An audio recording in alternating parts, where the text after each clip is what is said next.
Sa number 6,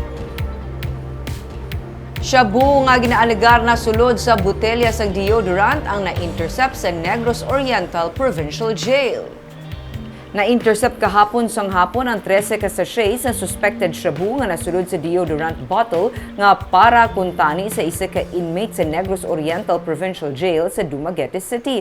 Sa investigasyon sa PIDEA, duha ka persona nga sakay sa motor ang nagdaho sa jail entrance ang package nga nalakipan sa deodorant bottle para sa kuntani inmate nga si Jemar Casalta. Gilayon man naglakat ang duha ka mga nagdaho. Sang ginusisa, dito nakita ang sachet sang iligal nga droga sa sulod sa deodorant bottle nga naputos pa sa condom.